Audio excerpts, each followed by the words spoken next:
शंभू दौड़कर गाड़ी के पास पहुंचा और पीछे लटक गया। भैया, भगवान के लिए गाड़ी मत रोकना, बस दौड़ाते रहो। पीछे कोई है, वो छलावा है। आप लोगों ने अब तक बहुत से छलावे देखे होंगे, लेकिन अगर कोई छलावा सिर्फ धोखा देने नहीं बल्कि इंसान की जान लेने पर उतर आए तो सोचिए, हकीकत और वहम के बीच खड़ा इंसान आखिर बचेगा या मिट जाएगा। ये कहानी उसी छलावे की है जो दिखता कुछ और है और करता कुछ और। पूस का महीना था और ठंड अपनी चरम सीमा पर थी। बिशनपुर और रामगढ़ गांव के बीच का रास्ता खेतों के बीच से होकर गुजरता था। कोहरा इतना घना था कि हाथ को हाथ नहीं सूझ रहा था। ऐसा लग रहा था मानो पूरे खेत ने सफेद चादर ओढ़ ली हो। सन्नाटा ऐसा था कि ओस की बूंद गिरने की आवाज भी सुनाई दे जाए। शंभू, जो एक साधारण किसान था, अपनी ससुराल से अपने गांव बिशनपुर वापस लौट रहा था। उसके हाथ में एक पुरानी लालटेन थी जिसकी कांच काली पड़ चुकी थी और कंधे पर एक गमछा था जिसे उसने ठंड से बचने के लिए कानों पर लपेट रखा था। उसे देर हो गई थी। गांव के बुजुर्ग हमेशा कहते थे कि अमावस की रात और घने कोहरे में खेतों के बीच से अकेले नहीं गुजरना चाहिए, लेकिन शंभू को अपनी गाय के लिए जल्दी घर पहुंचना था। राम राम, राम राम, बस थोड़ा सा रास्ता और है। वो सामने वाला पुराना पीपल का पेड़ पार कर लूं, फिर तो गांव की सीमा आ जाएगी। बेकार में ही डर रहा हूं, इस ठंड में तो भूत भी रजाई में दुबके होंगे। शंभू ने अपनी चाल और तेज कर दी, लेकिन अजीब बात यह थी कि वो पिछले आधे घंटे से चल रहा था, मगर वो पीपल का पेड़ आ ही नहीं रहा था। आमतौर पर यह रास्ता 15 मिनट का था। अचानक उसकी लालटेन की रोशनी में उसे कुछ दिखाई दिया। पगडंडी के किनारे एक पुरानी पुलिया पर एक आदमी बैठा था। उसने एक मैला सा कंबल ओढ़ रखा था और बीड़ी पी रहा था। बीड़ी की चिंगारी कोहरे में जुगनू की तरह चमक रही थी। शंभू को थोड़ी राहत मिली कि चलो कोई तो इंसान मिला। ओ काका, राम राम। क्या तुम भी बिशनपुर जा रहे हो? जरा बताओगे कि गांव कितना दूर रह गया? मुझे लग रहा है मैं कोहरे में रास्ता भटक गया हूँ। वो आदमी खामोश रहा। उसने गहरा कश लिया और धुआं छोड़ा। फिर बिना शंभू की तरफ देखे उसने अपने हाथ से दाईं तरफ इशारा किया। बिशनपुर, रास्ता बदल गया है बेटा। बारिश में सीधा रास्ता टूट गया था। अब वो गन्ने के खेत के बीच से होकर जाना पड़ता है। मेरे पीछे आ जाओ, मैं भी उधर ही जा रहा हूं। भला हो तुम्हारा काका, इस कोहरे ने तो मती मार दी है मेरी। चलो साथ चलते हैं। वो आदमी उठा और धीरे धीरे आगे चलने लगा। शंभू उसके पीछे हो लिया। उन्होंने मुख्य पगडंडी छोड़ दी और गन्ने के खेतों के बीच एक संकरे रास्ते पर चलने लगे। गन्ने के पौधे बहुत ऊंचे थे और कोहरे में किसी दीवार जैसे लग रहे थे। चलते चलते शंभू को एक अजीब बात महसूस हुई। वो आदमी चल तो रहा था, लेकिन उसके पैरों की कोई आवाज नहीं आ रही थी। शंभू के जूतों की आवाज धप धप हो रही थी, लेकिन उस आदमी के कदम रुई की तरह हल्के थे। काका, तुम्हारे पास कोई लालटेन या टॉर्च नहीं है? इस अंधेरे में कैसे देख लेते हो? मुझे आदत है अंधेरे की, मुझे रोशनी की जरूरत नहीं पड़ती। उसकी आवाज में इतनी ठंडक थी कि शंभू के रोंगटे खड़े हो गए। वे चलते रहे। कोहरा और गहरा होता गया। अब तो शंभू को अपने आगे चलने वाला वो आदमी भी धुंधला दिखाई दे रहा था। तभी शंभू की नजर एक पेड़ पर पड़ी।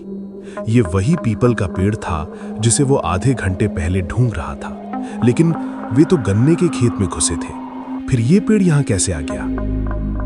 काका रुको, ये पेड़, हम तो गोल गोल घूम रहे हैं। हम वापस वहीं आ गए जहां से चले थे।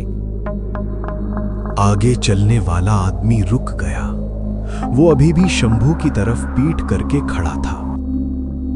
रास्ता सीधा ही है शंभू, बस देखने वाले की नजर टेढ़ी हो जाती है। शंभू का दिल जोर से धड़का। इस आदमी को मेरा नाम कैसे पता? मैंने तो अपना नाम बताया ही नहीं। तुमने मेरा नाम कैसे जाना? कौन हो तुम? वो आदमी धीरे धीरे घूमा। उसने अपना कंबल हटाया। शंभू की लालटेन उसके हाथ से छूटते छूटते बची। वो आदमी कोई और नहीं बल्कि गांव का रधिया लोहार था। लेकिन रधिया लोहार तो 2 साल पहले ठंड में ठिठुर कर मर गया था। उसका शव इसी खेत में मिला था। रधिया का चेहरा नीला पड़ा हुआ था, उसकी आंखें पथराई हुई थीं।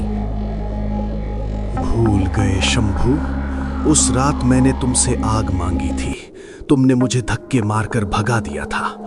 आज मुझे बहुत ठंड लग रही है, अपनी लालटेन मुझे दे दो। शंभू की सांस अटक गई। उसे याद आया वो भागना चाहता था, लेकिन उसके पैर जैसे जमीन में जम गए थे। तभी रधिया ने अपना हाथ आगे बढ़ाया। उसका हाथ लंबा होता गया, बहुत लंबा। शंभू से 10 कदम दूर होने के बावजूद उसका हाथ शंभू के गले तक पहुंच गया। शंभू ने अपनी पूरी ताकत लगाई और अपनी लालटेन रधिया की तरफ फेंक दी। छनन, लालटेन का कांच टूट गया और तेल बिखर गया। रधिया के कपड़ों पर आग लग गई, लेकिन वो जला नहीं बल्कि धुएं की तरह बिखर गया और कोहरे में गायब हो गया। चारों तरफ उसकी हंसी गूंजने लगी। शंभू पागलों की तरह विपरीत दिशा में भागा। वो गन्ने के खेतों को चीरता हुआ दौड़ रहा था। गन्ने के पत्ते उसके गाल और हाथ छील रहे थे। कोहरा उसे घेर रहा था। उसे ऐसा लग रहा था जैसे कोहरे के अंदर से हजारों हाथ निकलकर उसे पकड़ने की कोशिश कर रहे हैं। भागते भागते उसे दूर कहीं एक बैलगाड़ी की आवाज सुनाई दी। बैलों के गले की घंटी।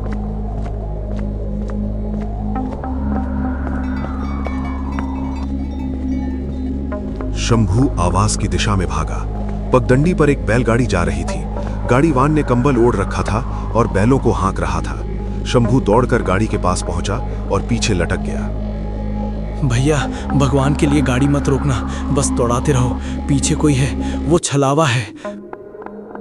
अरे शांत हो जाओ भाई, बैठ जाओ। इस इलाके में अक्सर लोग रास्ता भटक जाते हैं।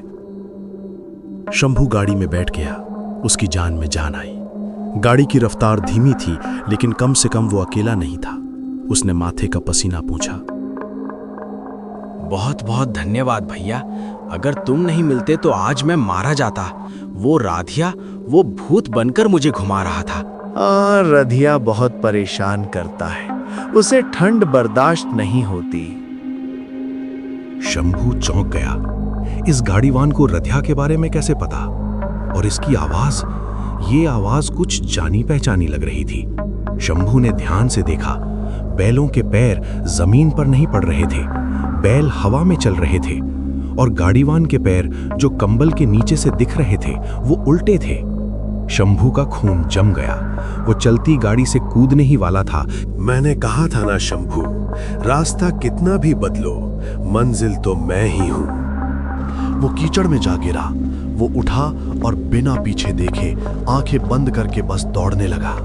उसे नहीं पता था कि वो कहां जा रहा है। उसे बस अपने गांव के मंदिर की घंटी की आवाज सुननी थी। दौड़ते दौड़ते उसे एक कुआं दिखाई दिया। गांव का पुराना कुआं, मतलब वो गांव के पास आ गया था। लेकिन तभी कोहरे में से उसे अपनी पत्नी विमला की आवाज सुनाई दी। जी, आप इधर कहाँ जा रहे हैं? घर तो इधर है, मेरे पास आइए। शंभू रुक गया।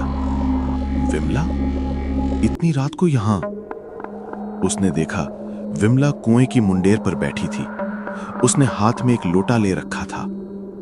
जी, आप इधर कहाँ जा रहे हैं? घर तो इधर है, मेरे पास आइए। शंभू रुक गया। विमला? इतनी रात को यहां? उसने देखा विमला कुएं की मुंडेर पर बैठी थी। उसने हाथ में एक लोटा ले रखा था। विमला, तुम यहाँ क्या कर रही हो? मैं आपके लिए पानी लाई हूँ, आप थक गए होंगे, आइए पानी पी लीजिए। शंभू उसकी तरफ बढ़ा। उसे प्यास लगी थी, लेकिन जैसे ही वो पास पहुंचा, उसकी नजर विमला के पैरों पर पड़ी। विमला के पैर जमीन को छू नहीं रहे थे। वो हवा में लटकी हुई थी और पानी के लोटे में पानी नहीं, कीचड़ और खून भरा था। शंभू समझ गया, ये भी छलावा है। छलावा उसकी पत्नी का रूप लेकर उसे कुएं में गिराना चाहता है। तू मेरी विमला नहीं है, तू छलावा है। शंभू ने अपनी जेब से माचिस निकाली जो वो बीड़ी पीने के लिए रखता था। गांव वाले कहते थे कि छलावा आग और लोहे से डरता है। उसने पूरी माचिस की डिब्बी को एक साथ रगड़ा और जलती हुई तीलियां उस औरत की तरफ फेंकी। आग देखते ही वो औरत चीख उठी। उसकी आवाज अब विमला की नहीं बल्कि किसी जानवर की तरह थी। मैं तुझे नहीं छोड़ूंगा शंभू। शंभू ने मौका नहीं गवाया। वो गांव की तरफ भागा। इस बार उसे सामने असली मंदिर की रोशनी दिखाई दी। गांव के कुत्ते भौंक रहे थे। कुत्तों का भौंकना सुनकर शंभू को राहत मिली, क्योंकि कुत्ते छलावे को पास नहीं आने देते। वो गिरते पड़ते अपने घर के दरवाजे पर पहुंचा। उसने जोर जोर से दरवाजा पीटा। विमला, अम्मा, दरवाजा खोलो, जल्दी खोलो।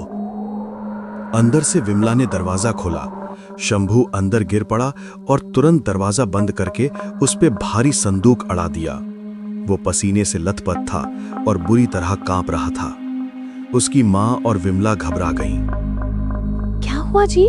आप ऐसे क्यों कांप रहे हैं? और आपके कपड़े कहाँ फट गए?